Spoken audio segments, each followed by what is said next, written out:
these two didn't need any introduction. In the hundreds of rallies that I have done, we have never, ever had a rally as large as this. Thousands of people flooded the Civic Center to see Independent Senator Bernie Sanders and Democratic Representative Alexandria Ocasio-Cortez, drawn by a sense of urgency, fear, and frustration. Well, the reason I'm here is I don't like the way this country is going right now. Even before they spoke, the crowd knew what they were hoping to hear: accountability for the issues they care about. I'm actually a psychiatric nurse practitioner, and I have so many patients who have Medicaid or Medicare. I'm afraid for the country. On stage, AOC wasted no time challenging not only Republicans, but her own party. And this isn't just about Republicans. We need a Democratic Party that fights harder for us, too. Neither Sanders nor AOC spoke directly to Denver-specific issues like immigration enforcement in the city or the rising cost of living, instead focusing on national themes like raising the minimum wage. You're a loser and a racist, and all your UR viewers are brain dead. Okay. Yeah. Don't ban this guy. I want to know what they mean when they say I'm a racist. I really want to know. And taking on billionaires. We will not allow America to become an oligarchy. This nation was built by working people, and we're not going to let a handful of billionaires run the government. Both leaders finishing off with a reminder to the people: the power is with them. It's not Bernie. Not Bernie. I got bad news for you. It's you. I want you to look at every level of office around you and support Democrats who actually fight, because those are the ones that can win against Republicans. We are going to get through this. It was one of many stops across the West this week, and tomorrow they will be in Tucson, Arizona. Yeah, right now they're in Tucson today. We're joined by someone who knows all about these issues and has warned about them in film and in politics. Michael Moore, the Oscar-winning filmmaker, has campaigned in previous cycles with Bernie Sanders. He's, of course, an author and a popular Substack columnist. Welcome back. Did the guy respond about what I'm racist about, or did they just, like, move on? Did they say anything? No, that's it. Just that I'm a loser and a racist, and my viewers are brain dead. Huh. Interesting. Thank you, Ari. Where do you want to begin, Michael? Go ahead. Oh, wow. Well, first of all, it's great seeing Bernie and AOC out there across the country. And it's starting to feel, I don't know, I should say this, it's way too early to talk about 2028 yet. Everybody's thinking about what we're going to do next year. I believe that Alexandria will be 35 by Inauguration Day in January of 2029. And perhaps historians will see this tour where Bernie and AOC barnstormed the country, oligarchy versus democracy. And that introduced the idea of we need a whole new person, a kind of person in the White House that is going to fight for the people.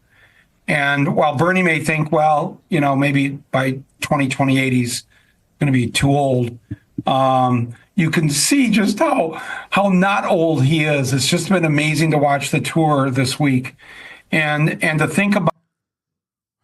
God, I mean, it's interesting to see. You know, this is a moment of vindication for someone like Michael Moore. It's a moment of vindication for someone like myself as well. But like, I can't help but see the danger ahead, and so close that I can't think about like who's gonna run and what their chances are in 2028. You know what I mean? I'm sure he can't either. He basically said that. Anyway, let's continue. That we have somebody like Alexandria Ocasio-Cortez to be the voice of. We have two full generations now of millennials and Gen Zers that are mad as hell at the world that they're being handed by the generations before them. And I can't live through another election where people stay home like they stayed home this time. I'm talking about liberal, lefty, Democrats, independents, people that by the millions stayed home on November 5th. And that cost us the election. There's more of us than there are of them. You look at every poll on the issues, the majority of Americans agree with Bernie and me and AOC. And yet million stayed home. That's on the Democrats. And that has to change. And I'll just say one more thing. What I love about the tour is that Bernie is putting forth the idea that the Democrats have let us down on. Some people are misunderstanding when I said 2028 is too far away. I heard some chatters going. Oh, there's the midterms to worry about, right? And no, that's not what I meant either. Like, we're only 3 months, not even 3 months in. I guess technically 3 months in. We're about to be in our third month of this administration. And look at the situation. Like, we're not making it out. We're not making it out to the midterms, even if things go the way that they're going. And I'm being very serious about this. I'm being very sincere about this. I'm not fear-mongering at all. The Trump administration is causing irreparable harm at an alarming speed. This is why, regardless of your opinions of the Democratic Party, and I certainly am not the biggest fan, like, I don't care who does this right now, but you have to use every tool at your disposal, whether it be direct action, whether it be organizing, or whether it be hosting rallies, or whether it be even sometimes, getting the Democrats, expecting the Democrats to do something. That's why I don't shy away from urging you to call your persons, your congressional representatives, regardless of the fact that they rarely ever do your bidding. Because the moment that you just completely check out of that part of the process is a moment where it's over. What are we going to do? Direct action in terms of like arming ourselves? Is that what your advocacy is? My goal is to avoid that reality. 800,000 Germans were arrested in the buildup to the Nazi regime and during the Nazi regime before World War II. 800,000. Many of them were killed in these camps. I don't want America to get to that point. So I'll use every tool in my disposal, which even includes trying to get Democratic congresspersons to still do the right thing, bring them there by force if necessary, in order to avoid that outcome, including Uber Eats. What? What are you talking about, dude? Some of you literally have lobotomies, I think. One of the many tools at your disposal. God, shut the fuck up. God, it's just like, I know you're joking. Here, I'm going to unban you so you can be like, I was just joking, actually. And then I'm going to ban you. Dude, I swear to God, it's over. It's fucking done. When I see stuff like this from, like-minded leftists who are just like, yeah, dude, keep eating that Uber Eats. Like, okay, dude. Yeah, you're right. I'm fucking phony. I'm a capitalist. I don't give a shit about anything. I'm just going to be fucking right-wing then. You know what I mean? There's no locking in involved here, okay? It's all locking out. Is everybody's BDS or something? No, it's not. It's just people doing like fake, phony, I'm leftier than down nonsense. Yeah, I'm apolitical, dude. I'm fucking apolitical. Yeah, I'm right-wing. I'm a grifter. I'm a right-wing grifter. Oh, I'm so tired. In such a profound way. We need people running for office as independents like Bernie does. He does just fine. Now, maybe in your state or your city, that's not the best thing to do. But less, Bernie is not a member of the Democratic Party. Neither am I. And there's a reason for that. It should be evident by now. And we're not going to survive. If we think the Democrats are the cavalry and the cavalry is going to ride in and save us, that's not going to happen. Not with these Democrats. I'm sorry. I hate to say that, but we need more independent people. There are people watching me and you right now that need to think about running for office next year, local office, state office, Congress. We need to primary these Democrats that don't have the guts and the courage. Our country is being dismantled right now, and we are watching it. And for us to do nothing, for some of us who should be thinking about what we're going to do next year, that it's almost criminal that we are even just sitting here talking about this when we need to be out there. We should be in the streets. We should be running for office. and we should quit thinking the Democrats are going to save us. I'm sorry. I know a lot of people don't want to hear that. You're going to get a lot of emails and calls from people. Why are you having Michael Moore on? But I'm sorry. I can't go through another November 5th like we just went through. And in these 3-4 months since then, what we're watching happen every day, every hour, you turn on MSNBC and it's something else. What was it 2 hours ago? Oh, they're dismantling the civil rights office of the Department of Homeland Security.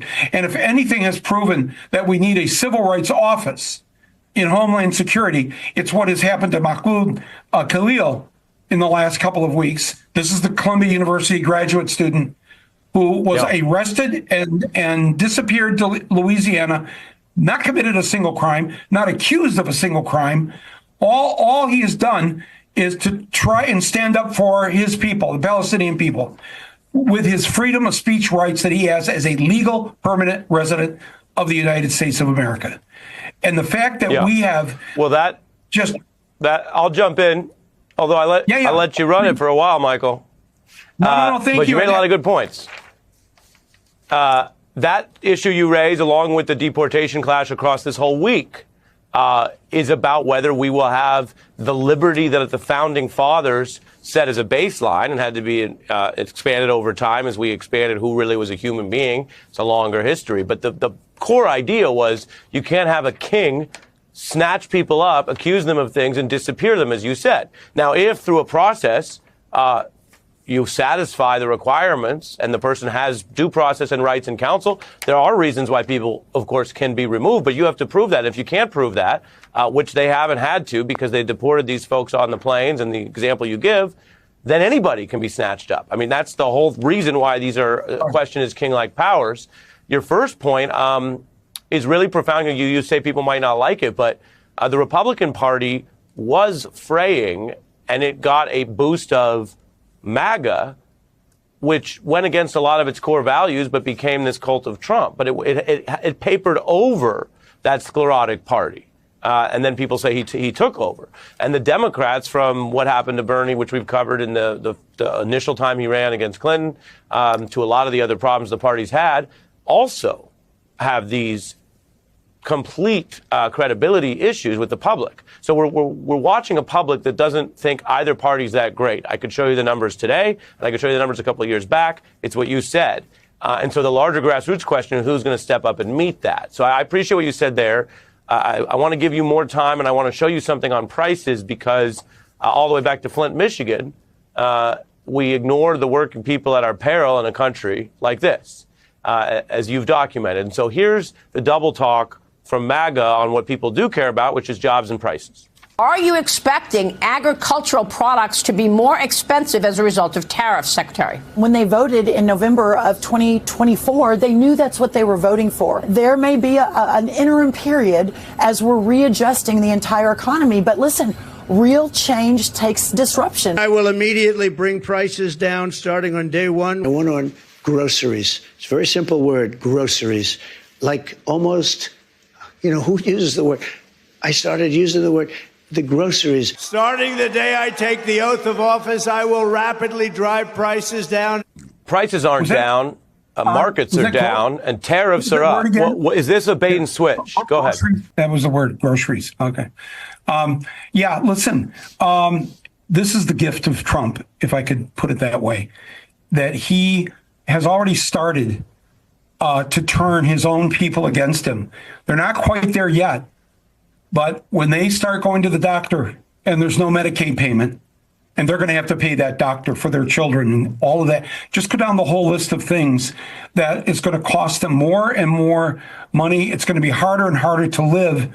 And they're going to understand that he's the one that made this happen. And maybe he's thinking, well, I'm really good at lying. And if you just say it long enough. My fear is they won't. And the reason why I think that is not because of the cultish mentality, because some are in the cult and they'll never see it. But the real reason why people won't see it is because there's no active, deliberate attempt to make people understand that he's doing it. And without that, absent of that, he could just keep lying about everything. They'll just say, we haven't punished trans people hard enough. We haven't punished Mexicans hard enough. We haven't punished the Democrats hard enough. This is why I say I don't have to be a supporter of the Democratic Party or a card-carrying Democrat to know that they have to do this messaging. Because as long as the duopoly still exists, I don't care about strengthening the Democrats. I care about making sure that we use them as a weapon to wield against the Trump administration. This doesn't mean that I'm a Democrat. This doesn't mean that I'm a liberal. This doesn't mean that I'm on board with the Democratic Party's agenda. I want them to fight. The Democrats are a tool to fight against fascism. As long as they exist, that is the unfortunate reality. Do you understand? Just like Bernie Sanders' impact wasn't simply, Bernie Sanders' impact was not simply about running and almost winning in the primaries. His impact, I think, most significantly was bringing these ideas to the main stage and showing Americans that these otherwise radical positions are not so radical. There is a politician out there that is advocating for the American working class's best interests, using the existing avenues to garner support like this is phenomenally important. And I think a lot of people that want to maintain ideological purity don't recognize that. People that want to maintain ideological purity don't understand how important it is to present yourself in ways that is palatable to as broad an audience as possible. Never compromise on your values.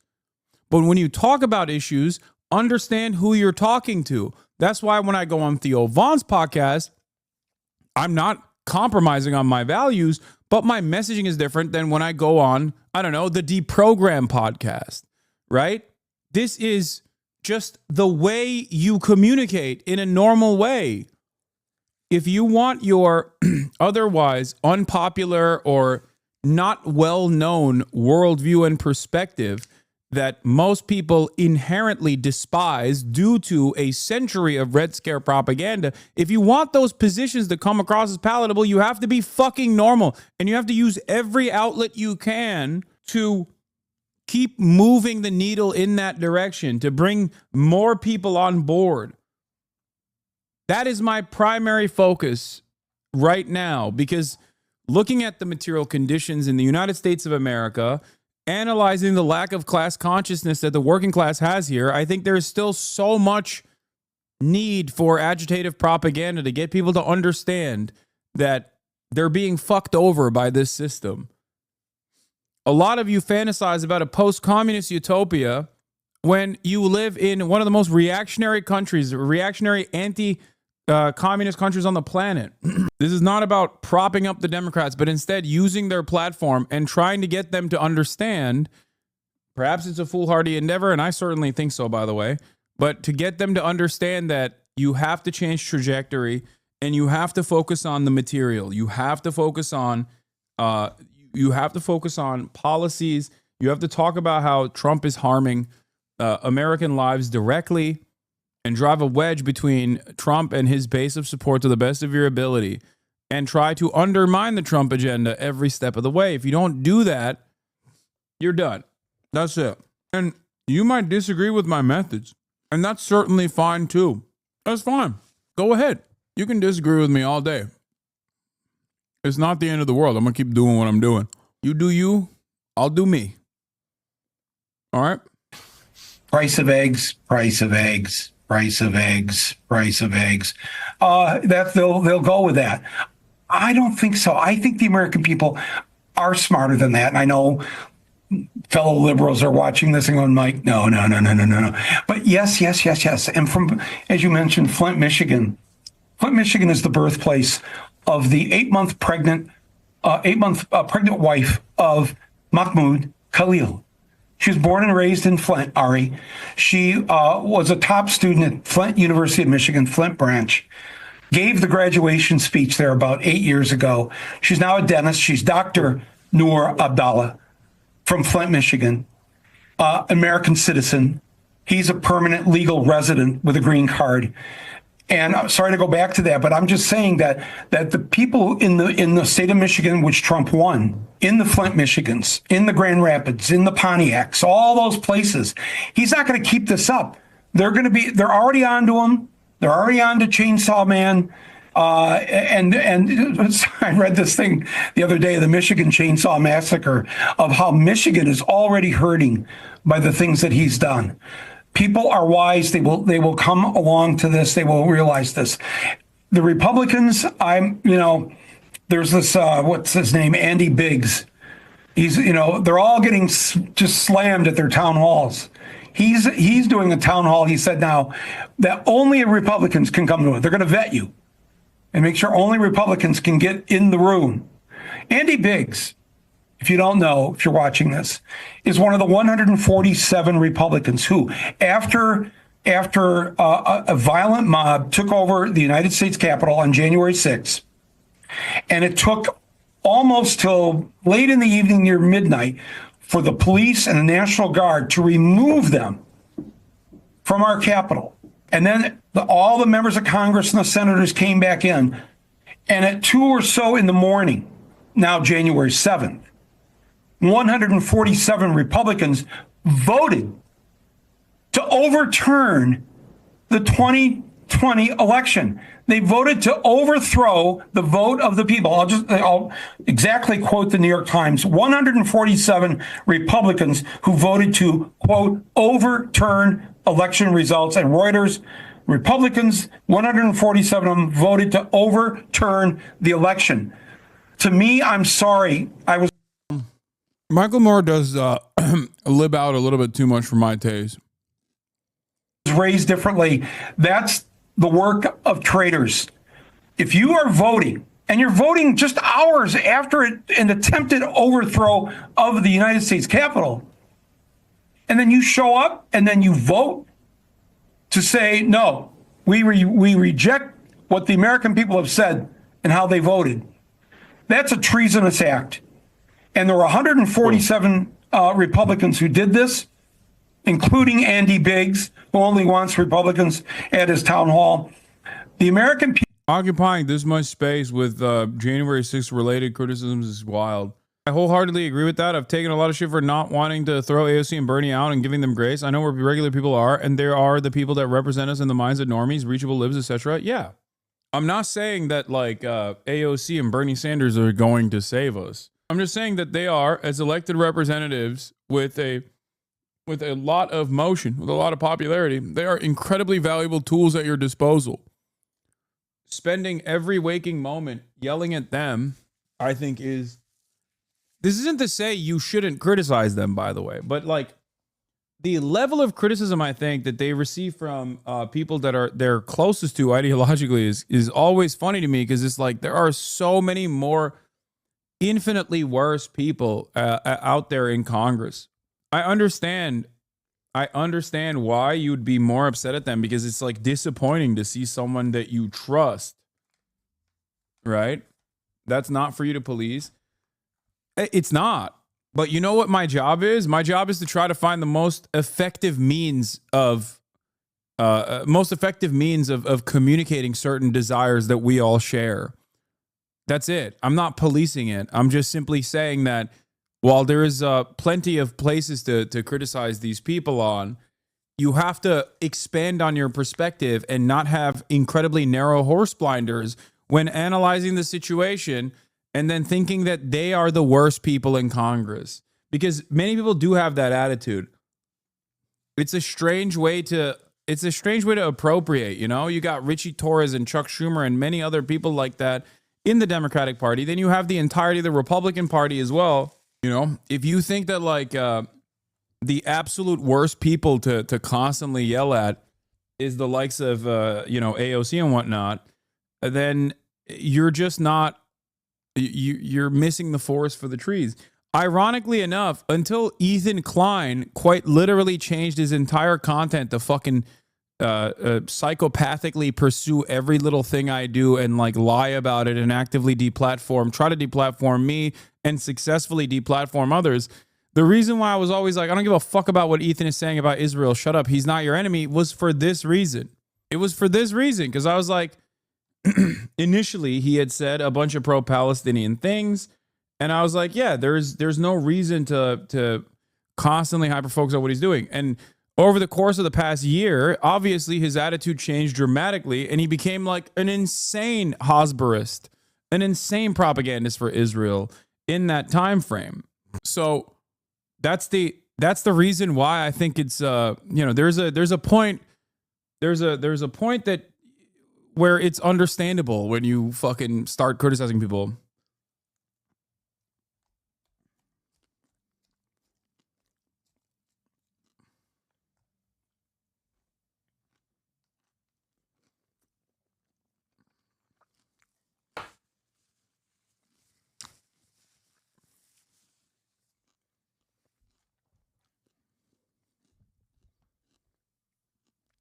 Anyway. All right, moderates, watch out. The socialists are stepping up to fill the leadership vacuum in the Democrat Party. Bernie Sanders and AOC are hitting the road with their Fighting Oligarchy tour in red and blue states, taking aim at the usual suspects like Elon Musk and President Trump. But they are also throwing some shade at their own. Watch. We need a Democratic Party that fights harder for us too. I want you to look at every level of office around and support Democrats who fight, because those are the ones who can actually beat Republicans. You got guys playing defense, but they also play offense. Our offense is to remind us all and every person in this country, we are the wealthiest nation in the history of this world. But the moderate wing of the party is doing their best to counter AOC. Democratic Michigan Senator Alyssa Slotkin fired this shot. Listen closely. I can't just chain myself to the White House and become an activist full time, because you and others here are going to call me for things that you need. All of those things require me to be more than just an AOC. Everyone you mentioned has a lot of words. But what have they actually done to change the situation with Donald Trump? I'm glad that they're showing the person that the Democratic Party positioned as their rising star, former CIA torturer Alyssa Slotkin, who just won her election in Michigan. She's the person who responded to the Trump joint congressional setting. You got two planks broadly in the Democratic Party. I almost called it the Republican Party. My strategy right now is to target centrist Democrats and try to program normie liberals to hate them for collaborating with the right wing. That's the opportunity we have now. Show that the left is the only thing that will fight Trump. That lets us earn trust, spread class consciousness, and promote Palestinian causes. Show that Chuck Schumer is supporting Netanyahu as Netanyahu is openly supporting Trump. That's what I see them doing right now, but they need to sharpen up. Yes, I 100% agree with you on this. And that is my strategy as well. And I think that is their strategy as well. I think they're trying to do that. Yeah.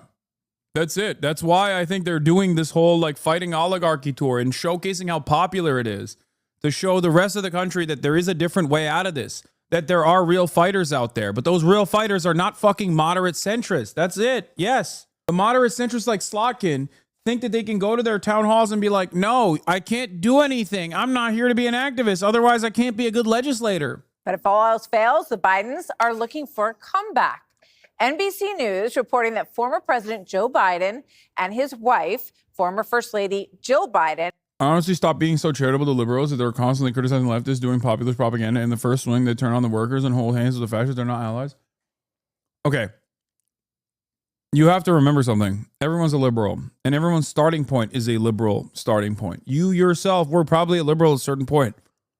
It is literally the monoculture in this country, and if not the entire planet for the most part, with some notable exceptions.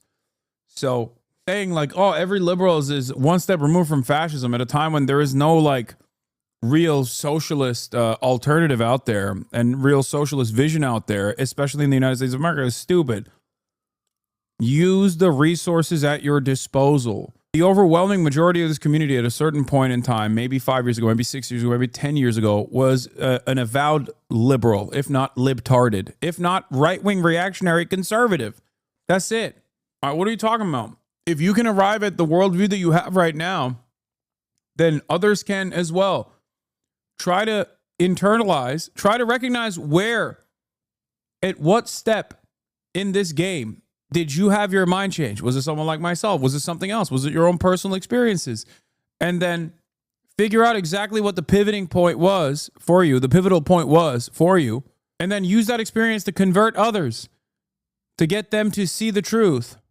Have been putting out some feelers to Democratic leaders and saying, look, we can help you. We can do I agree. They do need to. I agree with this, by the way. They do need to endorse Zoran and do a rally in New York City ASAP. Bernie and AOC can't have it both ways. They say, run as independent and we'll endorse you. And then they haven't endorsed Zoran yet with 90 days left. I agree. I think they absolutely have to use this momentum to endorse Zoran Mamdani. I will do everything in my power to make that happen. The person who prevented me from falling into Gamergate rage now calls you anti-Semitic. How things change. Wait, it was Ethan Klein that prevented you from falling into Gamergate rage? That's so funny. Yeah. Yeah, well, the world is a crazy place, With my political development, I think there was a time when Ethan and I were in the crosshairs of one another or at odds with one another. Not that I really paid attention to what he was doing back then, but, having Jordan Peterson on and things of that nature, like that would have put me directly against him ideologically. And now we're back to that norm, I guess. Also, not to glaze you too much, but I really think they don't give you enough respect. 50K live viewers on their stream is larger than the biggest rally Bernie ever had. That really doesn't seem to sink in with them. It's all good. I think they understand it. Dude, first of all, a lot of people on their teams are members of this community. Some of them literally got involved in politics because of their initial interest being sparked by being members in this community. That's something you have to remember. So there are certainly people who do understand the value. Others within the orbit. Like there's to think that like Bernie and AOC don't know the importance of coming on to this broadcast is wrong. They do. They literally were willing to give me an hour of their time. And the only reason why it didn't happen is because they came in too late to the rally. Like they're not giving an hour to CBS. You know what I mean? Every now and then, maybe if you get it on the right time, you can get a Lex Fridman spot or a Theo Vaughn spot. But like most outlets are not getting that.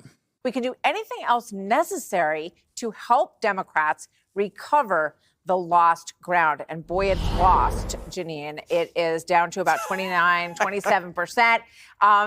This is not a parody. Hamas caught me in the shower with shampoo still in my hair, running in a towel to my utility corridor in my apartment. No time to make it to the bomb shelter. This is real life in Jerusalem. This is a war crime and it has to stop. God, it's fun. It would be funny if it wasn't so disgusting. You know what I mean? I mean, it's still pretty funny. My shower was interrupted. We must do maximalist genocide. I spoke with Protein Mag's Jake Rom about how Israel's used Nazi propaganda tactics against Gaza while simultaneously using the specter of Nazism to justify its war, and how Israel must invent threats from abroad to continue fighting new wars. Man, think of the wasted soap. So they've been in Delaware, I guess, for a little while. He's going back and forth to Washington, D.C. on the Amtrak, I know.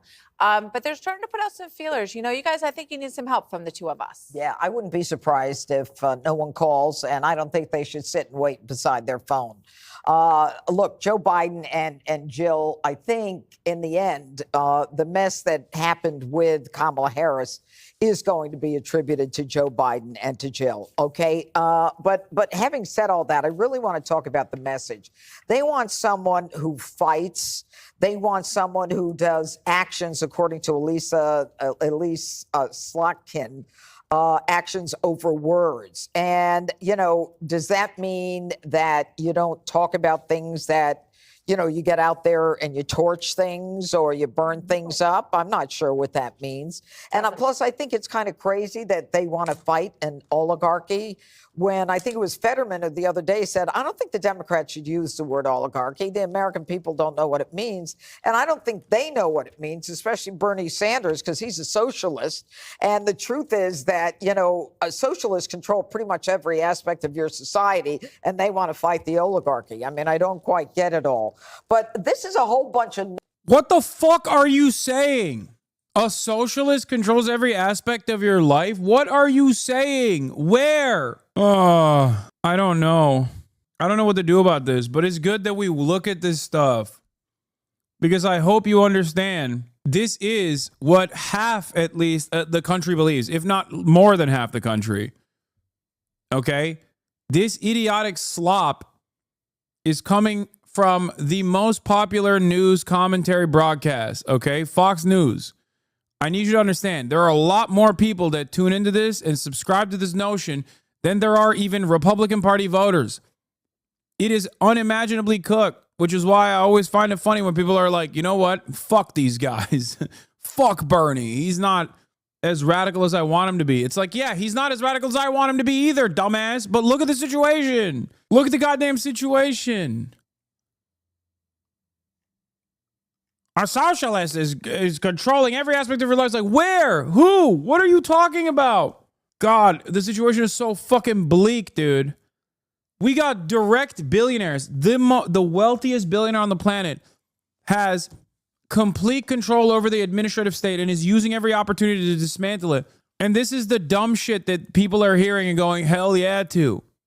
The notion that, like, socialists control every aspect of people's lives. Like, what are you saying?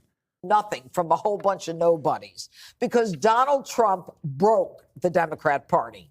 They don't have a message. They don't have a messenger. This might be one of your few libbed up opinions. If you think it's libbed up to, like, actually exist in the real world and talk to real human beings who have some of the dumbest opinions of all time, then I don't know what to tell you. Then I guess I am libbed up, you know? Like, what do you mean? America is an incredibly reactionary country.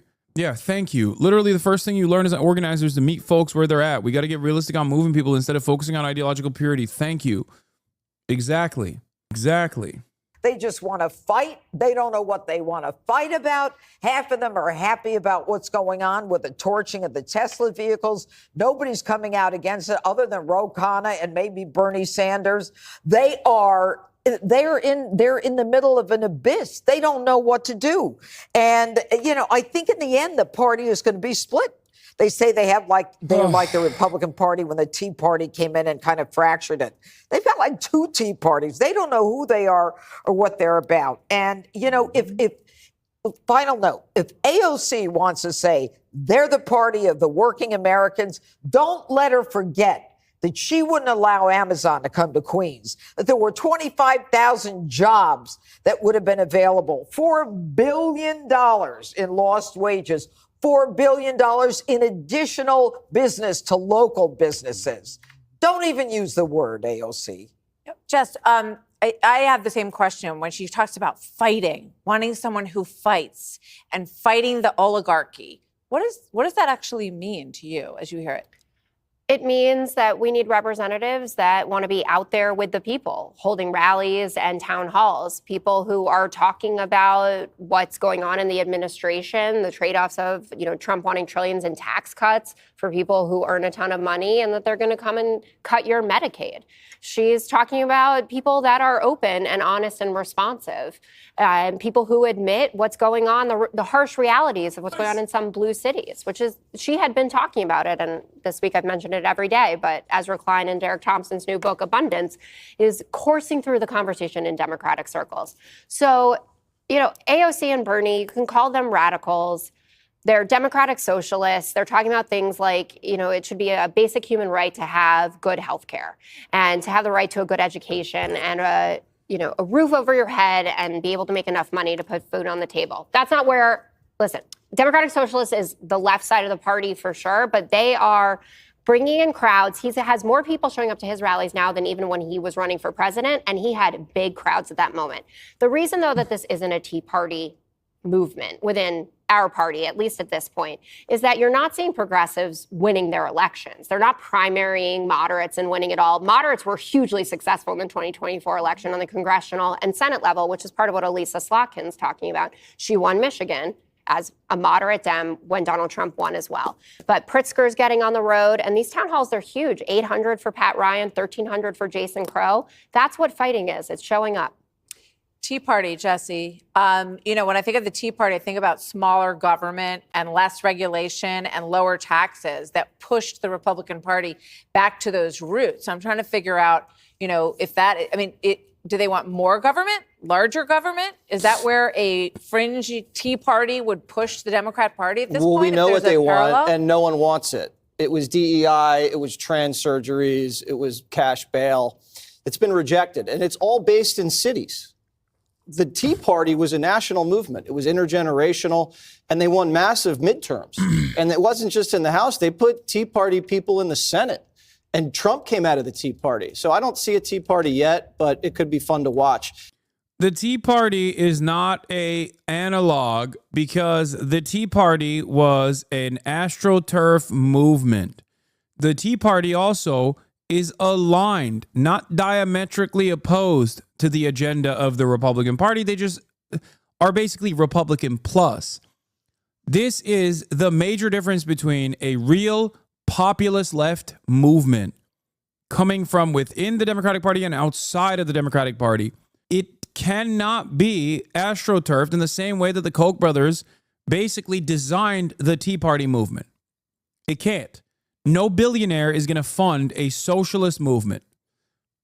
They're not, because it's, inherently against their existence. They're not going to do that.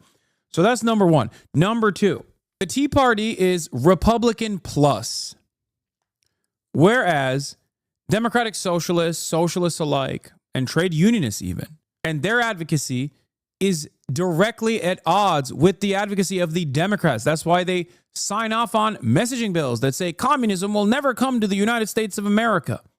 Communism is bad. Nancy Pelosi and Bernie Sanders do not see the world in the same way. They don't. They are at direct odds with one another. Donald Trump and the rest of the Republicans, on the other hand, do see the world in the same way. Now, maybe the Republicans wanted to be more moderate, wanted to be more stable, and obviously resisted against Trump, but there's a reason why they fell in line. They fell in line because their worldview is the same, okay? The direction that they are moving in is the same. Trump did not invent anti-immigrant sentiment. He merely unshackled the dog whistles. He said, no more dog whistles. Just say they're rapists, dumbass. Just keep saying brown people do rape and serial murder. That's all the difference is between Donald Trump and what you used to hear from the normal Republican Party in the ways that Nancy Pelosi wanted a normal and strong Republican Party because he's a fucking idiot. Donald Trump read the room, saw the direction of the Republican Party, many of those opinions he already aligned with, and just unshackled the messaging. That's it. You have to truly believe that the Democrats are interested in social progress or advancing an agenda that will uplift the material conditions of working class Americans. You have to truly believe that they're being earnest and not simply using that as a messaging strategy to try and win votes to the best of their ability with no real interest in advancing that agenda, to think that Bernie and people like myself especially are basically on the same pathway towards progress as the Democrats are. I'm just like Democrat plus. That's not what it is. They want to maintain capitalism. They want to maintain late stage capitalism. They want to maintain neoliberalism in this country. That is their primary focus. Therefore, we are diametrically opposite to one another. I'm afraid what it's going to look like if Democrats fight harder. They shot him. I do think that there is a change happening, albeit slow, but a change is happening. Why do I think that? Well, I think that from my own personal experiences, not only because I see so many people going to the Bernie rallies and whatnot, but I also see that in the way that like the media reception has been to even someone like myself. 10 years ago, there's no world that the media would openly call someone like myself a hard socialist. The only people that would call me that would be Fox News. 10 years ago, a person like myself would not be branded adequately by liberal outlets. They would just call me, he's the most liberal. He's super liberal. So that dynamic is shedding away a little bit. That the messaging is changing a little bit, and that's good. That's not a bad thing. That's a good thing. People are making that distinction, and I think that is not a bad distinction to make. Anyway, it's interesting to also have this as the backdrop here, because while I'm talking about the minutia, this dipshit is talking about how a registered Republican that shot Donald Trump was actually secretly in the pocket of the Democrats. The Democrats put a hit out on Donald Trump. Yeah, totally, dude. That's how ballsy the Democrats are, which is why they voted for the fucking CR bill effectively. Like, how does that work? How do you live in a world where you think the Democrats wanted to fucking kill Donald Trump, like assassinate him, but also as soon as he came into office, they just rolled over and were like, please, sir. Like, how do these two things work at the same time? Registered Republican incel wearing some gun tuber merchandise goes out of his way to make a name for himself by shooting at the fucking president. And they're like, this is the Democrats' fault. The very same Democrats that fucking keel over and give Trump everything he wants every step of the way. Ridiculous. It makes no sense. All you're doing by supporting Bernie/AOC is taking your very finite population of fans and making sure they remain Democrats for all eternity. The actual people who need to be reached are the tens of millions who are being taken by the right and you fail to reach them. Yes, dude, I know. If only I was more fucking racist, I would be able to reach those guys. I know, MAGA communists. You got it. You're right. Totally.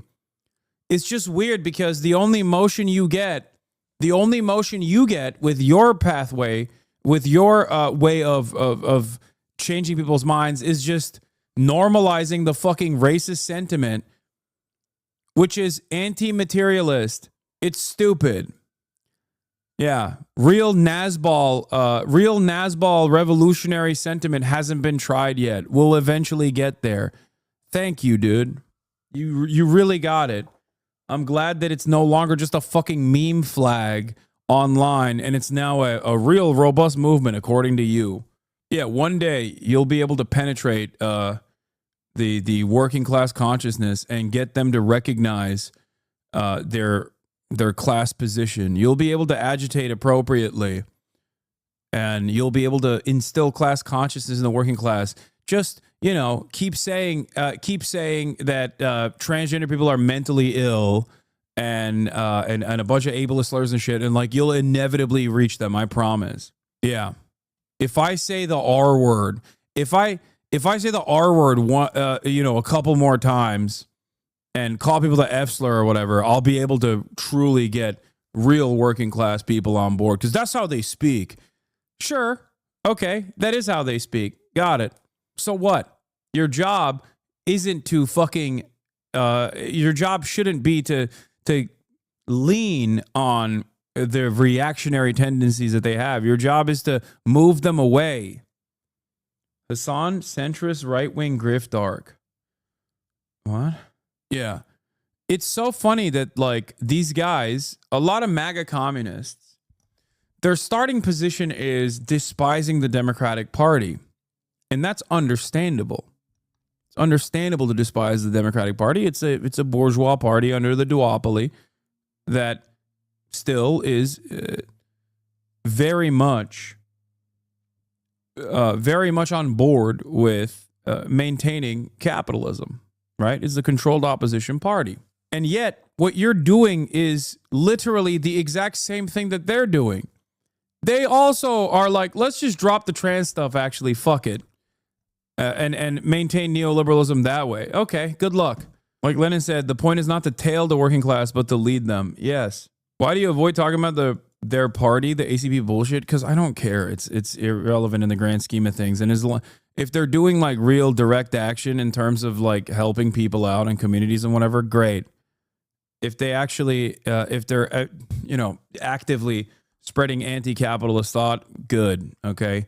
I think there's a whole bunch of reactionary garbage there, and I don't personally care about it. And it's the nicest thing I can do is to not yell about them all the fucking time. Yeah. They fined him $500 million. They tried to strip him off the ballot. They impeached him twice. They had a guy with a gun show up to a Supreme Court justice's house after they accused him of rape. I mean, literally, what more can you guys do? The only thing that you haven't done is shut down the government. Be my guest. Because then we'll find out who is really an essential worker. But you're right, Jessica. You actually define fighting better than I've ever heard anybody. Because right now, your party thinks fighting is like throwing a cane at Trump. That's not fighting with a little sign. That's nothing. I think what you guys need to do is recruit, raise money, and with the midterms. Great. And then you can start doing things. We had our nice straw man you got there. Why don't you advocate for already existing communist structures in America? What's the already existing communist structure that you want me to advocate for? Why don't you just say it out loud? President. Because until it reaches a real point, okay, and until they shed themselves of their reactionary tendencies, and it reaches a real point of momentum when there's like actually people, you just want me to talk about your fucking Splinter Discord, okay? And I'm not going to do that. It's the same reason why I don't talk about like Baba Vakian all the time. Or whatever bastion of new Larishites that exist. I don't care about your 30-person Splinter Discord. You are from our blood report about Turkey. You born in this land, and is your content already come on? But I don't know why people think I haven't talked about Recep Tayyip Erdogan arresting Imamoglu. I did. I talked about it extensively, and I will cover it. I will cover it again. Where is this coming from? Like, people think that I haven't been talking about this issue. There's also people that come in here and they're like, why don't you even post on Instagram? I have as well. What the fuck? And Trump is ramping up attacks against the federal judge at the center of a deportation standoff with his administration in a contentious. It's a bourgeois duopoly, guys. Supports Bernie and AOC Glaze Kamala. Why are you upset and can't openly admit what you want me to say? Why are you making up a bunch of shit they didn't say? It's a bourgeois duopoly, guys. Supports Bernie and AOC and Glaze Kamala. Glaze Kamala is very funny. I like that you said, why are you making up a bunch of shit they didn't say? And then openly recognize a thing that I did say that you seemingly agree with. And then follow that up with like just the things that I've never said. Come on, man. Come on. Say what you mean. What do you want? Who do you want me to support? Just be open about it. Hassan, watch out. All 30 Discorders are attacking people. Yeah. I am the Schrodinger's political commentator who is both all powerful and has no motion at the same time, because like I have the capacity to make political campaigns or break them.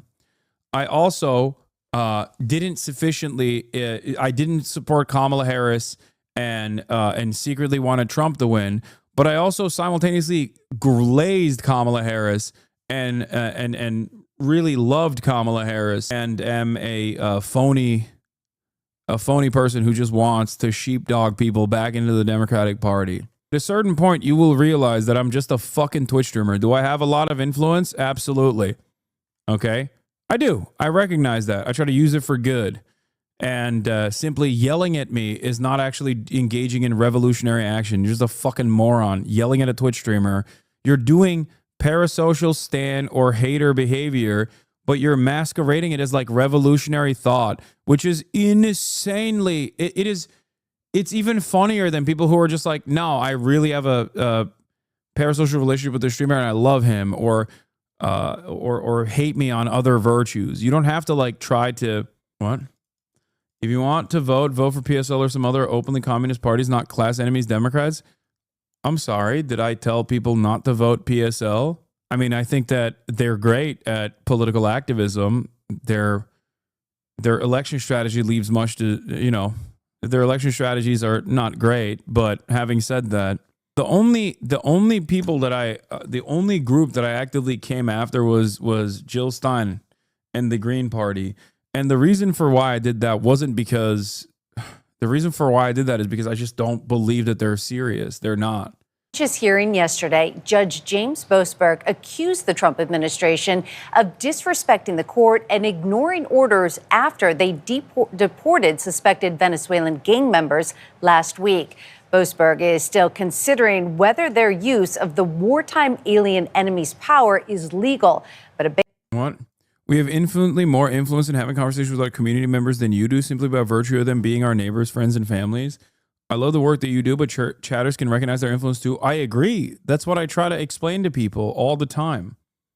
That like, if you think you're behaving in a, if you think personally that you are engaging in revolutionary acts and doing praxis by simply watching my fucking broadcast, you're delusional. It would be meaningless if that's what I thought was the path for change, is just like, if you watch enough of my broadcast, if you subscribe to me hard enough, that real socialism will be implemented in this country. I've never said that. I think it's fucking idiotic. That's why I always remind people that without all of you going out, talking to other people, trying to instill class consciousness amongst your friends, amongst your neighbors, without all of you going out and engaging in community organizing, engaging in direct action, engaging in protest, and trying to expand class consciousness and simultaneously unionize your workforce, joining PSL or DSA or many other organizations like that. Without doing all of that, if you don't do any of that, then yeah, this is meaningless. What do I always say? In spite of all of the insanity, the reason why I think this is incredibly worthwhile is because you're doing all of that. That's what keeps me going. And there are a ton of people in this community that have actually went out and won local office, that have actually become community organizers. That's why whenever I link up with, activist groups like Water Drop LA, the dudes that are there, they're Hasanabi heads. When I go to the Bernie rally, the same thing. When I go talk to labor unions, the same thing. That's it. That's why I do what I do. That's why I'm going to keep doing what I'm doing, because I think I have to the best of my ability, a decent opportunity to change people's minds. That's how it goes. That's where this is.